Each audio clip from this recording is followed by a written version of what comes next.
well, good morning, good afternoon, or whatever time of day you are sharing in this assembly or collective worship with your class teacher and your class. Really pleased to be with you, although I'm so hoping that we can be back in school fairly soon and see you properly face to face.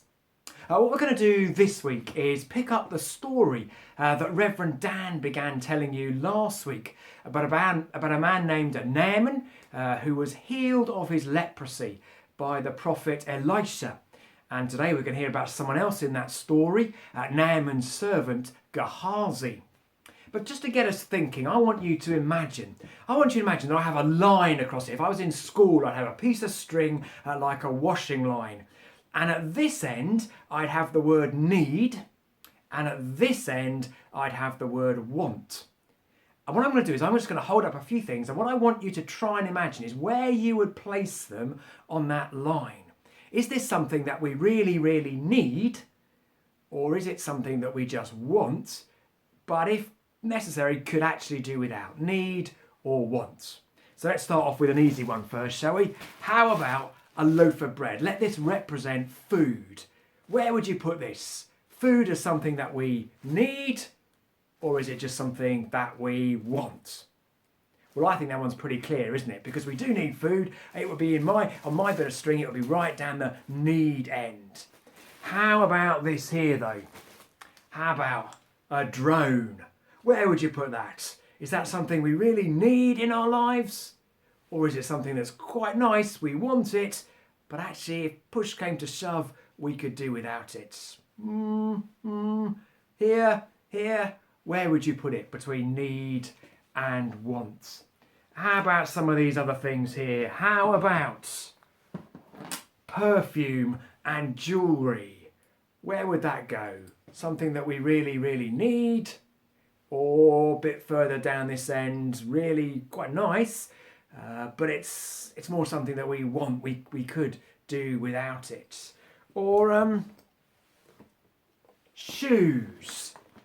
Shoes, do we need them or just want them? Where would you put them on? We'd be a bit stuck without shoes, wouldn't we? So probably somewhere down this end. What do you think? How about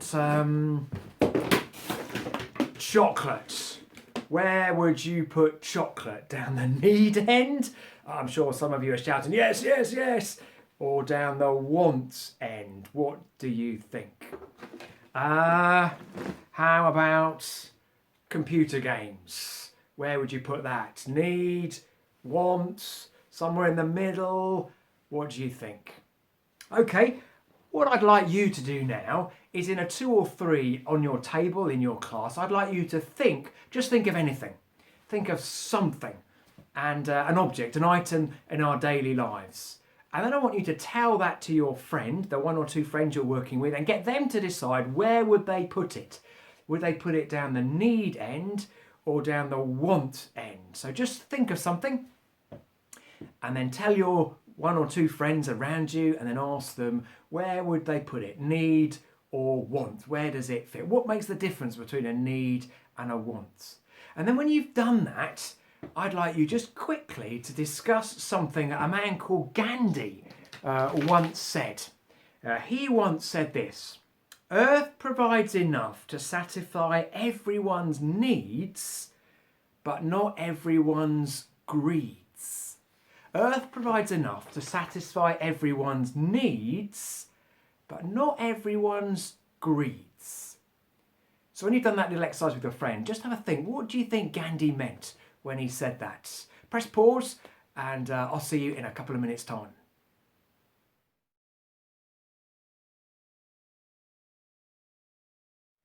Great, I hope you had a good little chat about what it is to need something, what it is to want something. It's sometimes been said that when we want more than we need, it sometimes leads to greed. When we want more than we need, it sometimes leads to greed. And that is certainly the case in our story today. Our story picks up where Reverend Dan left us last week about a man named Naaman who went to see the prophet Elisha. But this time we're going to hear about his servant Gehazi. Okay, so what I'd like you to do is if you could perhaps divide your class into 3 groups, do that really quickly, and each of you is going to play, each third's going to play one of the characters in this story. The Nahum group, so this is the man, remember, who was healed of his leprosy. You're going to join me with this action. It goes, take it, okay, because that's what Naaman said lots of, take it, okay. Then there was Elisha the prophet, the man who prayed to God and seen him healed. He's going to say, no thank you, okay, that's your bit. And then Gehazi, well, this is where the greedy bit comes in. He's going to say, oh, yes, please. Okay, those 3 characters are there in the story. So if you remember, Naaman was healed of his leprosy. It was all gone. And it was all down to the power of God when Elisha had spoken over him and prayed for him. Remember, Naaman had been willing to go and dip himself 7 times into the river, and he was healed. Now, Naaman was very grateful, and he was a very rich man. And so he went to Elisha and said, Elisha, I've been healed because of your prayers, and I'd really like to give you some stuff to say thank you. I'd like to give you some gold and some silver and some clothes. And so Naaman said to Elisha, here you go, you ready? He said, take it. But Elisha said, no, it wasn't me who healed you. It was only my prayers to God. No, thank you. I don't want to get rich because of what God did for you. So thank you for offering, but no, thank you. But Naaman, he insisted. He said, take it, please. But Elisha said, no, thank you. Naaman said, take it, please. Elisha said, no, thank you. And that went on and on. And eventually, Nathan understood what Elisha was doing and said, okay, that's all right then. I don't need to pay you anything. I understand that. But let me just take 2 handfuls of dust from your land back to my home in Syria, and that would all be okay. So now there's someone else in this story called Gehazi, who was Elisha's servant. And he just didn't get it. He could not understand how his master Elisha would turn down all that stuff that Naaman had said he would give him. And so he ran after Naaman as fast as his greedy legs would carry him. And when he got to Naaman's chariot, he said, stop.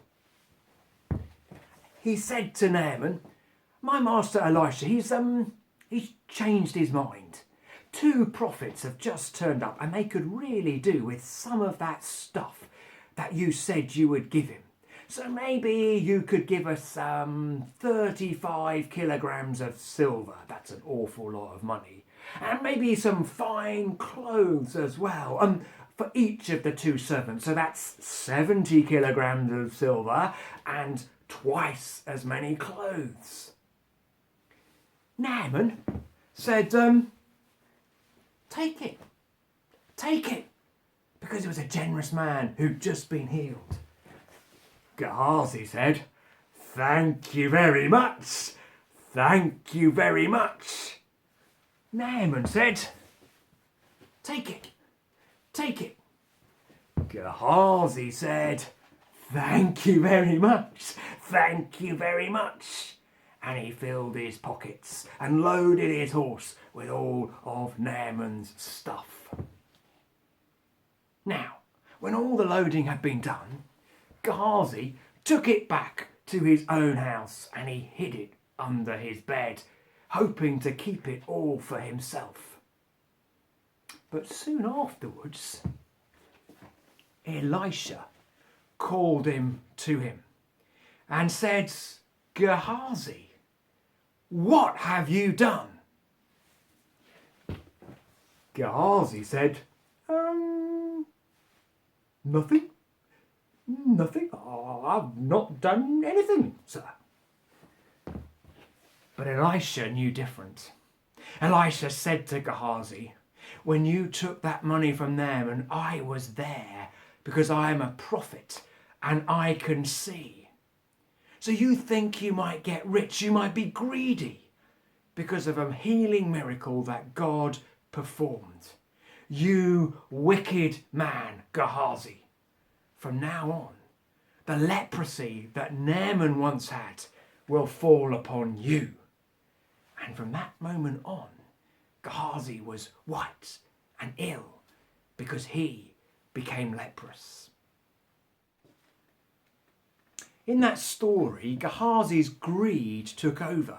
He wanted more than he needed, and so he tried to lie his way to getting rich, to making a fortune. Someone with integrity doesn't do that. Integrity means that we're honest and truthful and fair. Greed meant that Gehazi wasn't honest, truthful and fair. He lied and tried to get more than he needed. I'd just like you to think for a moment. Is there someone that you know who, unlike Gehazi, has acted with integrity? Someone who's been honest, truthful and fair? Or can you think of a time perhaps when you've been tempted to be greedy, but have chosen not to? I said, I know that I would like that, but I don't need it. That's more than I need. Instead, I'll be honest, truthful and fair. So just 30 seconds or so with your friend, just pause and can you...